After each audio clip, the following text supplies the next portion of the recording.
ಕನ್ಯೆ ಹುಡುಕಿ ಕೊಡುವಂತೆ ರೈತ ಯುವಕನೊಬ್ಬ ಜಿಲ್ಲಾಧಿಕಾರಿಗಳಿಗೆ ಮನವಿ ಸಲ್ಲಿಸಿದ ಅಪರೂಪದ ಘಟನೆ ಬೆಳಕಿಗೆ ಬಂದಿದೆ. ಇನ್ನು ಕೊಪ್ಪಳದ ಕನಕಗಿರಿ ಜನಸ್ಪಂದನ ಕಾರ್ಯಕ್ರಮದಲ್ಲಿ ಘಟನೆ ಬೆಳಕಿಗೆ ಬಂದಿದ್ದು, ಮದುವೆಯಾಗಲು ಕನ್ಯೆ ಹುಡುಕಿ ಕೊಡಿ ಎಂದು ರೈತ ಯುವಕನೊಬ್ಬ ಮನವಿ ಸಲ್ಲಿಸಿದ್ದಾನೆ. ಇನ್ನು ಜಿಲ್ಲೆಯ ಕನಕಗಿರಿ ಪಟ್ಟಣದಲ್ಲಿ ನಡೆಯುತ್ತಿರುವ ಜಿಲ್ಲಾ ಮಟ್ಟದ ಜನಸ್ಪಂದನ ಕಾರ್ಯಕ್ರಮದಲ್ಲಿ ಇಂತಹದೊಂದು ಅಪರೂಪದ ಪ್ರಕರಣ ನಡೆದಿದೆ. ಇನ್ನು ಕನಕಗಿರಿ ಪಟ್ಟಣದ 3ನೇ ವಾರ್ಡಿನ ಗೌಡರ ಓಣಿಯ ಸಂಗಪ್ಪ ಎನ್ನುವ ಯುವಕ, ನಾನು 10 ವರ್ಷಗಳಿಂದ ಮದುವೆಯಾಗಲು ಕನ್ಯೆ ಹುಡುಕುತ್ತಿದ್ದೇನೆ.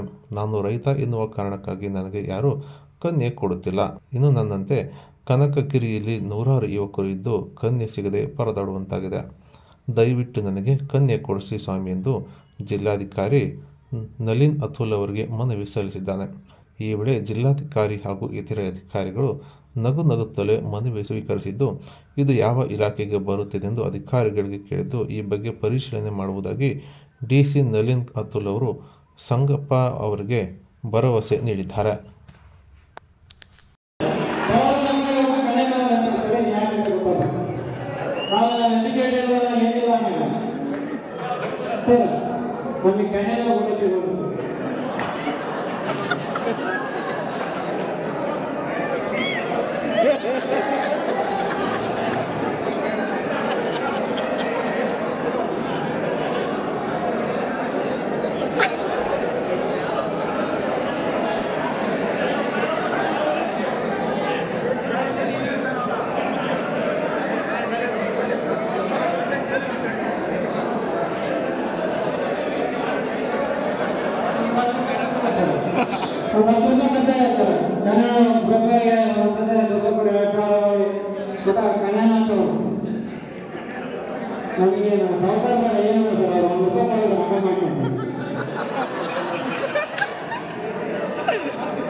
ರೈತರ ಮಕ್ಕಳು ಸರ್, ಎಲ್ಲ ಜನಗಳು ಕೇಳ್ತಾರೆ. ರೈತರಿಗೆ ಏನೇ ವಿಷಯ ಬಗ್ಗೆ ಯಾರು ಕೇಳ್ತಾರೆ, ನಾವು ಉಪಸ್ಥಾಪನೆ ಹೇಳ್ತಾರೆ. ಒಂದು ವರ್ಷ ಅಷ್ಟೇ ನಾವು ಗ್ಯಾಪ್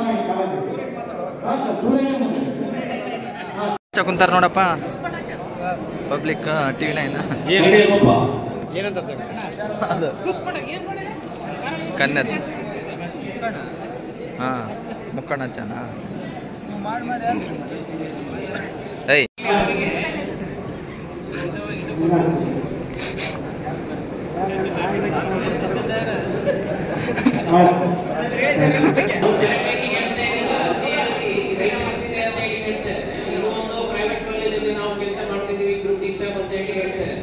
ಇಲ್ಲ ಸರ್, ನಾವು ಏನಂತಂದ್ರೆ 10th ಸೆಕೆಂಡ್ ಇಯರ್ ಫೇಲ್ ಆದ್ಮೇಲೆ ಮತ್ತೆ ಯಾವ ಜಾಬ್ ಹುಡುಕಿ ಹೋಗ್ತಿಲ್ಲ. ಹಂಗಾಗಿ ನಾವು ಪ್ರೈವೇಟ್ ಕಾಲೇಜಲ್ಲಿ ಅಟೆಂಡೆಂಟ್ ಕೆಲಸ ಕರ್ತಾನೆ ಸರ್, ಅಲ್ಲೇ ಹೋಗ್ತೀವಿ. ಇದಕ್ಕೆ ಹೇಳ್ತೀವಿ ಸರ್, ನಾವು ರೈತರ ಮಕ್ಕಳು ನಮ್ಮ ಮಾವು ಪ್ಲಾಟಿಂಗ್ ಮಾಡಿಬಿಟ್ಟು ಇದ್ದದ್ದು ಹೇಳ್ತೀವಿ ಸರ್. ಕಡೆ ಸಗಣಿ ಅಂತ ಮಕ್ಕಳು ಎಲ್ಲ ನಮ್ಮ ಮಕ್ಕಳು ಮಾಡಿಬಿಡ್ತೀವಿ, ಮದುವೆ ಮಾಡಿಕೊಟ್ಟಿವಿ ಅಂತ ಹೇಳಿ ನನಗೆ ಒಟ್ಟು ಮದುವೆ ಮಾಡ್ಬೋದು ಮಾಡ್ತಾರೆ. ಕನ್ಯಾ ಹುಡುಕಿ ಕನ್ಯಾ ಸಿಗೋದು ನನಗೆ 10 ವರ್ಷದಿಂದ ಹುಡುಕೋತೀವಿ. ಬಡ ರೈತರ ಮಕ್ಕಳಾಗಿದ್ವಿ ಅಂತ ಕನ್ಯಾ ಸಿಗೋದು ಬರ್ತಾರೆ. ಕಳೆ ಮಾಡ್ತಾರಾಗ ಅರ್ಜಿ ಫಾರ್ಮ್ ಕೊಟ್ಟು ಕಡೆಯಿಂದ ಹೇಳಿದ್ರೆ ಎಷ್ಟು ವರ್ಷ ಆಯ್ತು? 10 ವರ್ಷ ಆದ್ರಿಂದ ಕನ್ಯಾ ಹುಡುಕತ್ತೀವಿ. ಬಟ್ ಕನ್ಯಾನ ಯಾರು ಕೊಟ್ಟರೆ ಒಬ್ಬರು ಮುಂದೆ ಬಂದಿಲ್ಲ. ಬಡವರ ಮಕ್ಕಳಿಗೆ ಒಟ್ಟು ಕನ್ಯಾನ ಕೊಡೋಲ್ಲ, ಒಳ್ಳೆ ಕೇಳ್ತಾನೆ. ನೋಡ್ತೀವಿ ಈಶ್ವರು ಆಯ್ತಪ್ಪ ಕೊಡ್ತೀವಿ.